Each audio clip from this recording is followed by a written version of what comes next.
today on CityCast Madison. Have you heard of Richard Davis? He's a bit of a local music legend. Davis is one of the greatest bass players in history, and after a successful recording career, dedicated his life to teaching the bass to young players at UW-Madison. His work is the subject of a new documentary premiering at the Wisconsin Film Festival this week called String Theory: The Richard Davis Method. So we sat down with the director of that film, Michael Nielsen, to learn about Davis's legacy and the film. It's Tuesday, April 2nd. I'm Bianca Martin, and here's what Madison's talking about.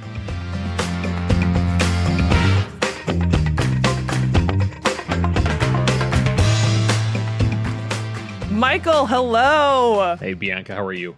Very good. Feeling groovy, feeling the vibes. I got a sneak peek at some of your work, so I'm pretty stoked to talk to you about it. Oh, well, thanks for having me on. I'm a big fan of the podcast. Oh, would you?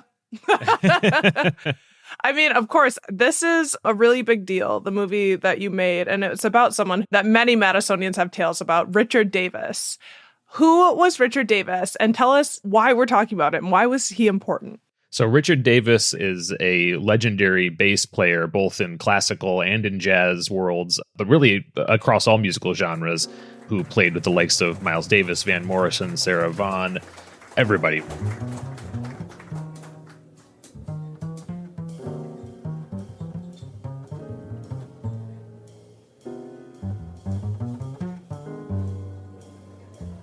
Then he ended up moving to Madison at a certain point to pursue music education. He was the bass professor at the University of Wisconsin in Madison, and he's ended up founding the Richard Davis Foundation for Young Bassists, which had a goal of furthering and enhancing education in the bass, upright bass and electric bass, going down to the age of 3, because as most listeners who might know, violin and piano, you can start very young. You can start at the age of 3, but the bass being such a large instrument, typically people wouldn't start until much later in life, maybe as teenagers. So they were inherently behind the 8 ball in terms of skill development. So he wanted to start this foundation and have a yearly conference to bring in all these renowned bass players to Madison. And this happened every year to teach kids from ages 3 to 18. And our documentary that we produced chronicles the 2018 conference, when a whole bunch of players, the likes of Christian McBride, John Clayton, a number of other folks, Andy Ricciuti, Diana Gannett, David Murray, a whole bunch of people came in from across the country to teach kids in Madison. So it's a pretty cool scene, to say the least. And so where was he coming from? New York. He was coming from New York. And was a major player in the recording scene out there. I mean, like, if you look up his discography on Discogs and just go through there, you'll take hours to do it. But you'll be amazed at some of the music that you readily know that he is the bass player on. Yeah, so he built this like incredible repertoire, and then he decides, I'm going to head up to Madison, and I'm gonna share this with younger people. And like you laid out, one of his goals was to bring the babes into being able to play the bass, which I saw in the documentary or heard that it's changed, that you can actually get smaller basses. That didn't used to be a thing. And now there are smaller basses to get younger folks able to, I mean, if you can't hold the bass. Prior to that, I think they would do things like a half-size cello and stuff like that to kind of simulate a bass. And I'm sure some of that still is done, but I know that they are also manufacturing much smaller basses now. So it's a very cool thing. Yeah, I mean, it makes me think about Clyde Stubblefield, and we talked about him in a different documentary, and that's actually a project you're involved with. But this sort of musical genius giant that comes into Madison and starts really adding just tremendous depth and creativity to our little hamlet here.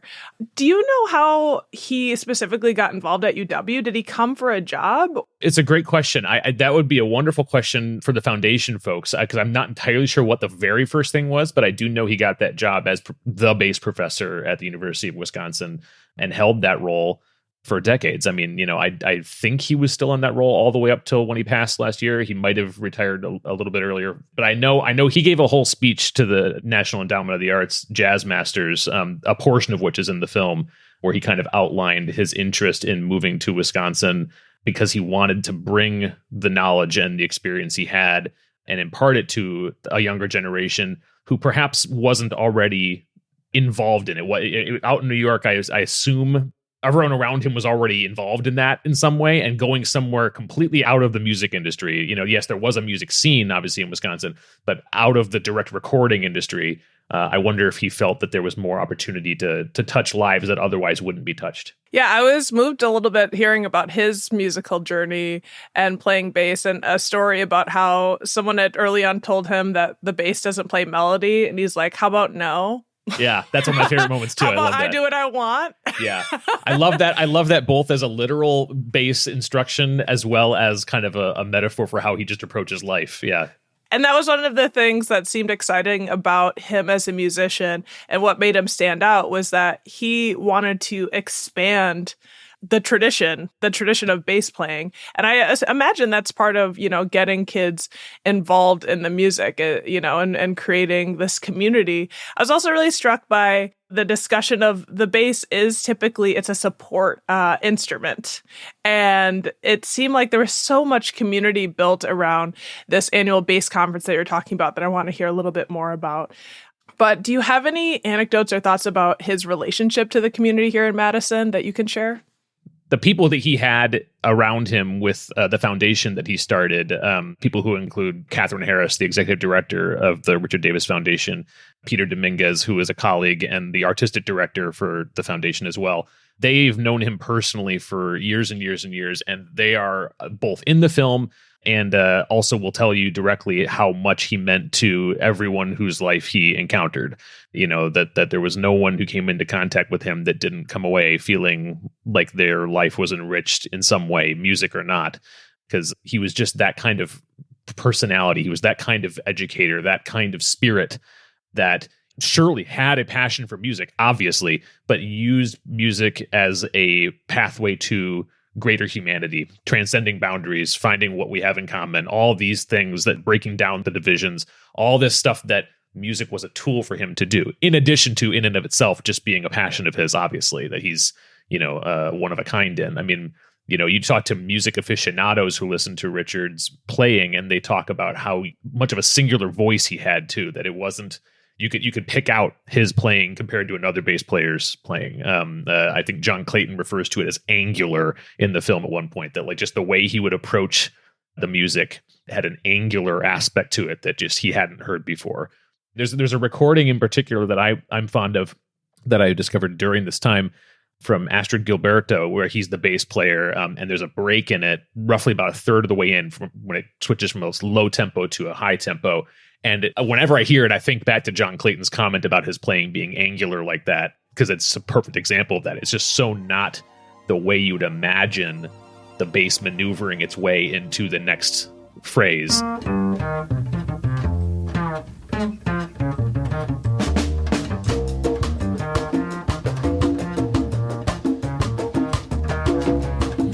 In the trailer for String Theory, there's a quote, "The first jazz bass player who stretched the limits of the music." Mm-hmm. And that sounds like an example of just that. I agree. And so you mentioned this, one recording. What are some of your favorite Richard Davis recordings in addition to that? Well, it's so funny. So there's a number of them. One of the obvious ones, a couple of the obvious ones, he worked a lot with Eric Dolphy. And Out to Lunch is a great record. Obviously, it's a seminal jazz record, but he did a number of live records with Eric Dolphy as well. However, personally, and Trevor, my collaborator on this, Trevor Banks, who's also the director of Give the Drummer Some, the Clyde Stubblefield documentary, he'll laugh hearing me say this, but my favorite that Richard did is Extremely Lowbrow. He was the primary bass player, I think the only bass player actually, on Roy Ayers' score for the movie Coffee back in the 70s. And when I discovered that he was that bass player, it blew my mind, because I've been listening to that soundtrack since I was in high school. And I was like, I had no idea that I was listening to Richard this whole time.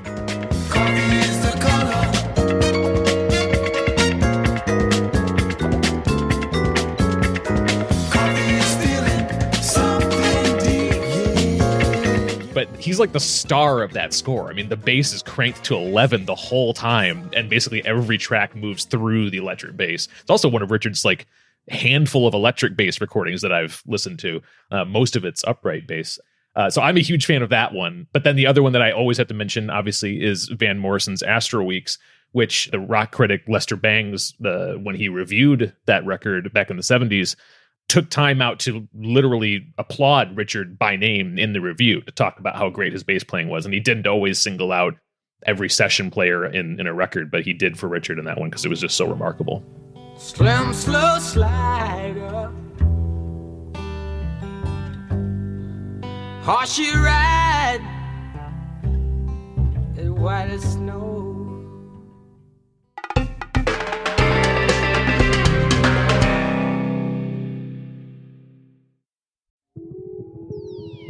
All right, science heads, are you curious about the unknown? Gear up, because it's time for the 2024 UW-Madison Science Expeditions Campus Open House. From April 5th through 7th, go explore the campus-wide extravaganza across 6 campus locations at one of the best research universities in the world. You'll interact with UW researchers, visit science venues, see science spectacular shows, and get hands-on at exploration stations set up from dozens of UW research groups. From the far reaches of our galaxy with astronomy to zoology examining microbes, UW-Madison Science Expeditions has it all.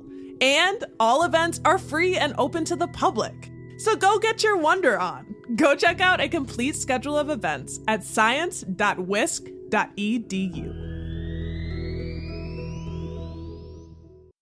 This episode is brought to you by ShipStation. If you run an e-commerce business, you know how much work it takes to produce something great while dealing with complicated shipping issues. That's why over 130,000 companies have turned to ShipStation, an innovative tool that allows you to focus less on shipping and more on building your brand. With ShipStation, you can manage orders, label printing, reporting, and customer service on one easy-to-use dashboard. You'll reduce warehouse costs with reliable enterprise solutions and save thousands on shipping costs with discounts up to 89% off. Plus, you can effortlessly import orders from everywhere you sell online. So, turn your shipping challenges into opportunities for growth. Go to ShipStation.com and use code POD to sign up for your free 60-day trial. That's ShipStation.com, code POD. And so Davis appeared on over, looks like 600 recordings, and they weren't all jazz. No. Are there any other appearances that might surprise us? Well, that's the thing, right? So, I mean, he was on major classical recordings. We just had the movie Maestro out last year. You know, he did stuff with Bernstein. He did a whole bunch of recordings. And you're right to point out it's not all in jazz. He transcended genre in the same way he tried to transcend division and humanity through this, right? Like there's all a general theme here that he looked at music and he looked at people not in necessary categories. He wanted the common humanity. There's a clip in the film where he talks about, I don't look at classical and jazz as like separate things. It's like there are two ways of talking about the same thing. I'm paraphrasing him there. He had a unique way of seeing all of this as a way that there was music, and then there were different kinds of music within music, but it was all still music. Let's not talk about them like they're completely separate things. So yeah, he played across the board. That the Astrid Gilberto track that I talked about is called Without Him, if anyone wants to look that up. And that's, you know, bossa nova. I love bossa nova. It's like one of the joys in this life. And, you know, Richard Davis, he's featured in the documentary. Can you talk about what's his connection to this film? Yeah, so he is in the film because it was 2018, so he was still actively involved at the conference at that point. He obviously passed away last year at the age of 93, but he did get a chance to see the film when it was finished. We only did a couple of cosmetic things after that, so it's still the same film that he saw. And Richard was tremendous. I mean, we only talked to him for, I think, less than an hour for the whole film, but you can tell by how much he's in that film and the things he says. Every sentence the guy utters is some piece of wisdom. It's something that you know would, in theory, put on a plaque and put on a wall somewhere. So it's easy to imagine how being around him for an extended period of time would have been quite an experience. I did want to ask about that. What was his reaction to what he saw? So he liked it. I heard this secondhand. So my understanding is that he enjoyed it. He liked it. And I know he had a great time on the day. We were told that a couple of times, that that he doesn't always enjoy his time with media folks, but he enjoyed his time with us. So that is kind of a feather in our cap. We felt good about that.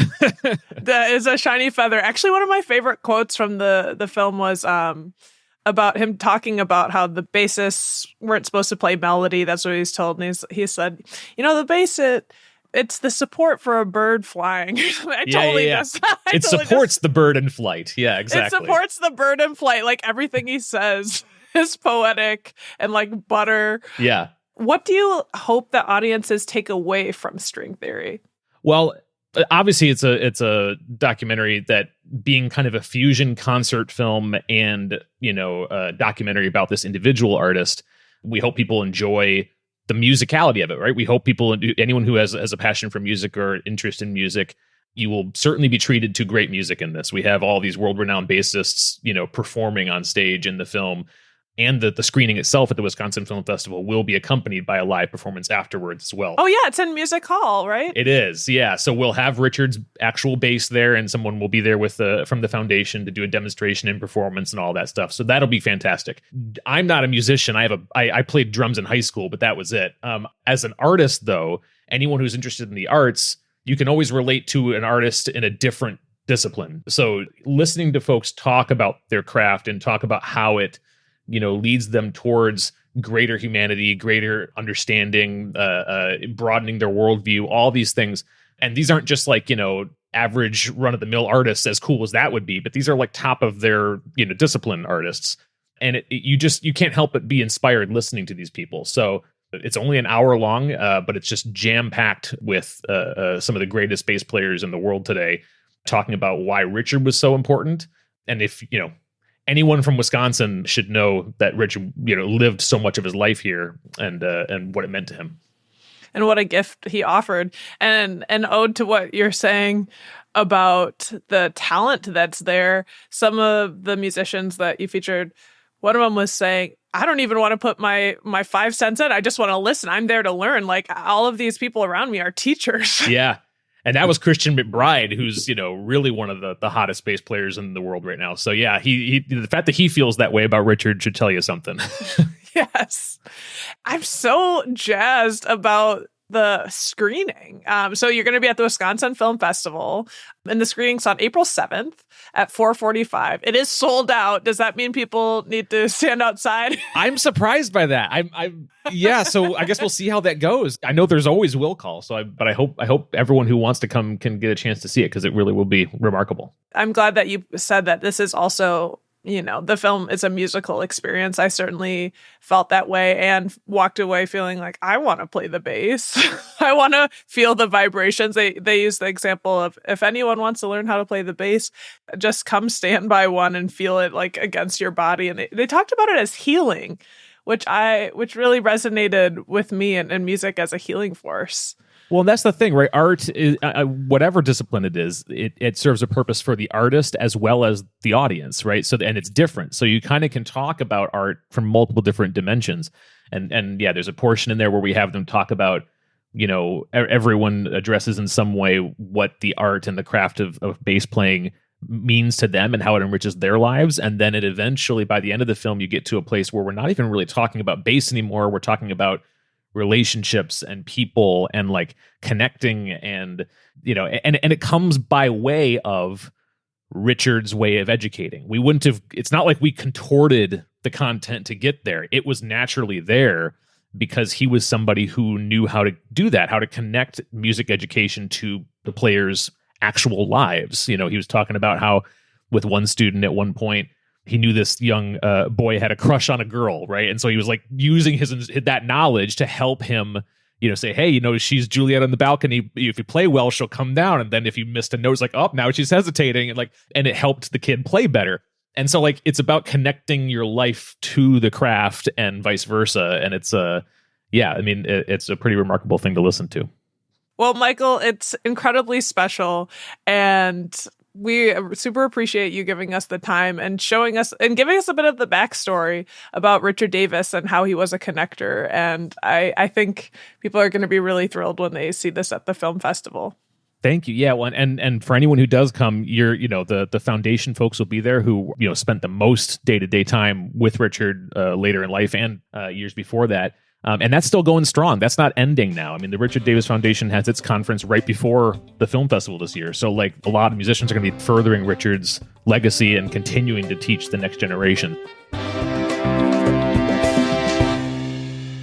That's Michael Nielsen, director of String Theory Film and co-founder of Story First Media.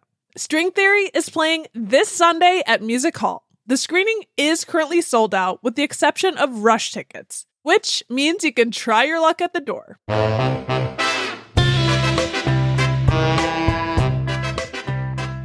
That's all for today here on CityCast Madison. I'm Bianca Martin. If you enjoyed this show, why not share this episode with someone who's all about the low end? We'll be back tomorrow morning with more stories from around the city. Ciao.